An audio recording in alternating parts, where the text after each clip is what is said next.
G'day YouTube, Warbles on a lot here, back for a third video of pipe crafting. And you may recall that I said in the first video that I was using two different templates with which to mark out the blanks. And the pipe I'm working on came out of the, well, I think of it as the mystery template because I hadn't seen it for at least 10 or 15 years, and I sort of wondered why I'd put it aside and started using the other profiled template. This is an old stringy bark pipe which failed at the bottom of the bowl fairly early in its career, probably because I sort of took delicacy to extremes and carved it too thin. That's actually a mud wasp nest inside it. It's sort of in storage, it hangs in a vertical position, and some little critter decided it'd be a nice place to live. So anyway, my point is that I've realised that this pipe I'm carving is too tall in the bowl. So the first job today is going to be to cut the top off it and start again and try and salvage the profile. So I'll begin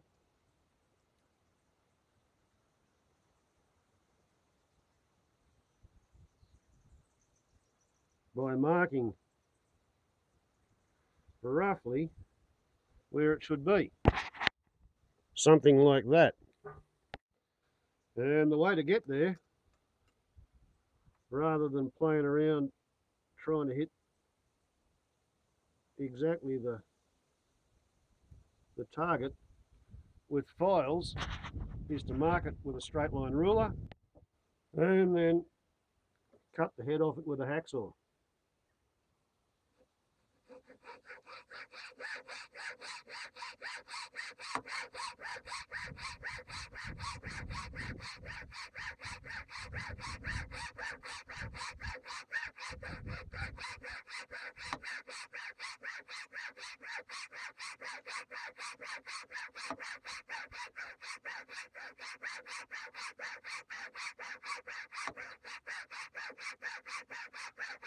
Bit sad having to do it this way because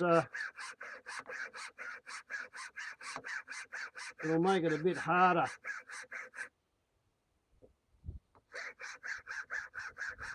to achieve the particular bowl profile that I like to carve. Right, that looks much more reasonable. Okay.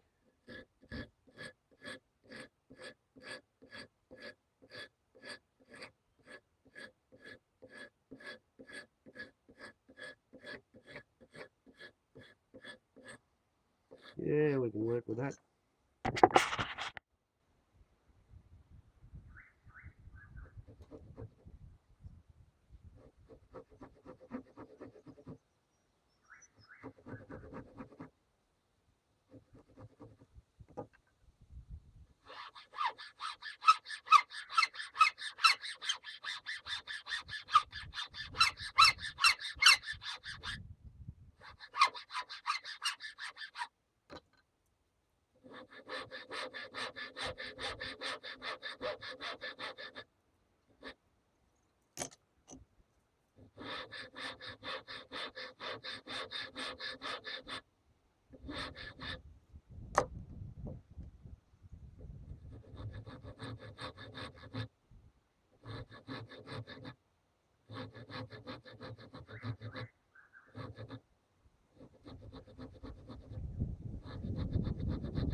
Sorry about the sound effects, I just knocked the ruler down.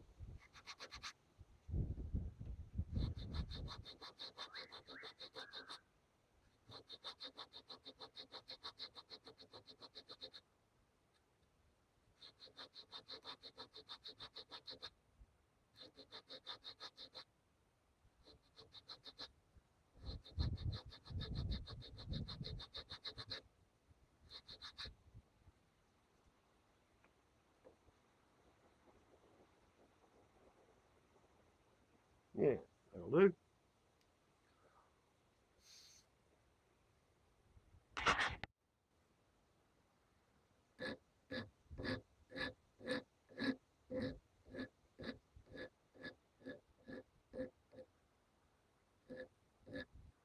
Yeah, that's about right. Right, now we have to undercut the thumb grip.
Bugger.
Yeah, okay.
Now all I'm doing is carving away the excess meat, so to speak, around the long hole.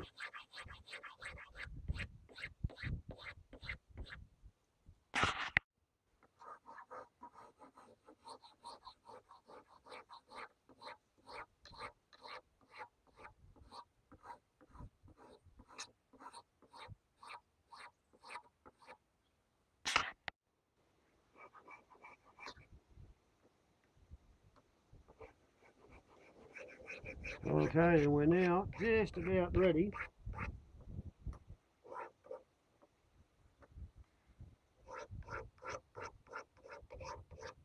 to finish the bowl.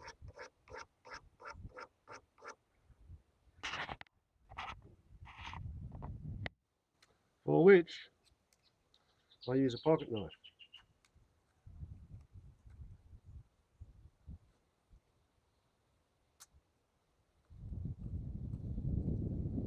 And you have to carve in 4 different directions for the 4 quarters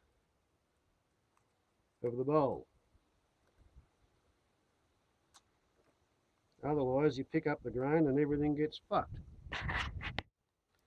When you're getting close with the knife, then you can introduce a rolling motion with a file, a rat-tailed file.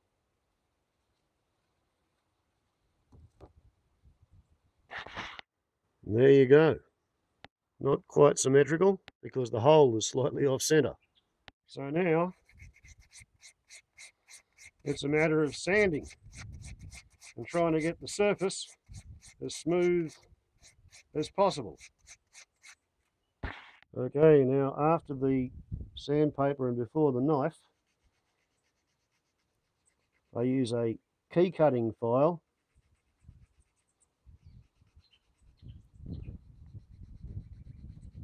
to cut a little groove, and then enlarge that slightly.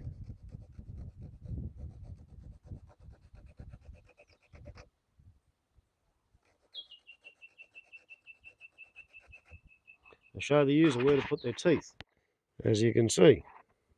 And now I use a bare blade to scrape along the grain.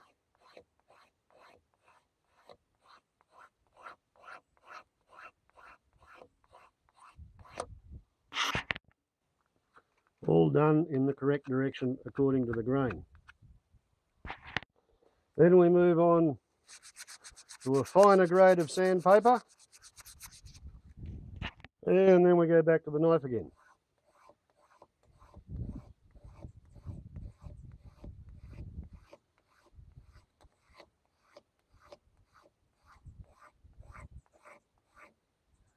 Right.